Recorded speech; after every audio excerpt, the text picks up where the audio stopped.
Chris Mosher, and today I'm going to talk to you about tanning beds and the serious health risks that are involved with indoor tanning. So in today's society, everybody wants to be tan. Everywhere you look, movies, TV, magazines, it's all about tan bodies, from women to men. They all have tan bodies. But what a lot of people don't understand are, like I said, the health risks that are involved with getting these tan bodies. So some of the health risks that are associated with UV radiation are cancers. That is the biggest and deadliest issue, is melanoma. In fact, if you take anything off of this slide, is right here. 85% of people who start tanning at the age of 18 or younger, they have an 85% more likely chance of getting melanoma, which, as I said, is the deadliest cancer out there. Another cancer that is associated with indoor tanning is squamous cell carcinoma. And they've seen a 200% increase in the past 30 years of cases of squamous cell carcinoma from indoor tanning bed use. And these statistics can be found on the FDA's website and also on the Skin Cancer Foundation's website. One of the maybe lesser known cancers would be cancers of the eye or even eye blindness because of not using these goggles, because people don't want to look like raccoons.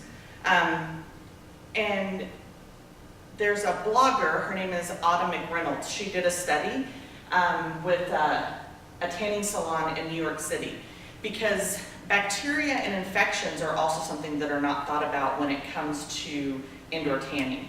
And in this study, they took a tanning bed that had been disinfected and they did 10 cultures. And in those cultures, they found bacteria that causes urinary tract infections. But some of the more serious things that they found were, they found MRSA, pneumonia, herpes, and warts. And if that doesn't make you not want to tan, I don't know what's going to. Also, a lot of people use vitamin D as their excuse as to why they do tanning, and that's a fallacy. Dr. Deborah Sarnoff, she's a professor of dermatology at NYU. She says absolutely there's no way you will get enough vitamin D from indoor tanning that you need for your daily dose. She and the CDC both say that the best way to get the vitamin D that you need is through food and supplements. Those are the only ways that you're going to get it without running serious health risks. But there is hope. There are alternatives, and these alternatives can be found in the top 5 alternatives that can be found for tanning.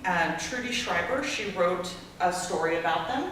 They are lotions, tanning towelettes, spray tans, bronzing cosmetics, and of course natural sunlight. Now, natural sunlight would be the last of the 5, only because you can still get cancer from it. You would need to use sunscreen and do it in moderation if you're going to tan out in the natural sunlight. But these other options are available even here in Lubbock at Planet Beach. Planet Beach has all of these options, 3 UV tanning options, UV-free tanning options, a sunless collection, and then the beauty bronzer. My daughter has used their spray tans and she loves them. They don't give you an orange look like a lot of times you hear about. And she looked natural, it looked great, and it got the effect that she wanted without the risks. And that's the most important, is getting the look you want without the risk.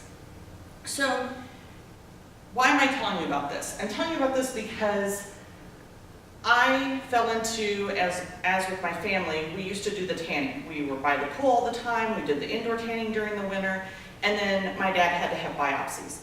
And then I started finding spots on myself, and it became a reality. And that's one of the problems with today's youth, is they don't realize the long-term effects. They just want the tan body now, and they don't care what's gonna happen later. And it's something that you have to think about now in order to prevent something happening later. So take Patricia Krensel. She was known as Tan Mom, and she started tanning in her mid-20s, and this is what she looked like. She looked like the all-American girl, what everybody dreams to be.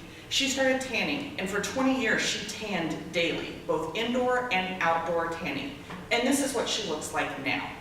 This is just the cosmetic effects that indoor tanning can have, not to mention the cancers and other things that may be wrong with her. I don't think anybody wants to look like this. So instead of indoor tanning and instead of having alternatives, let's make the alternatives be the norm. Thank you.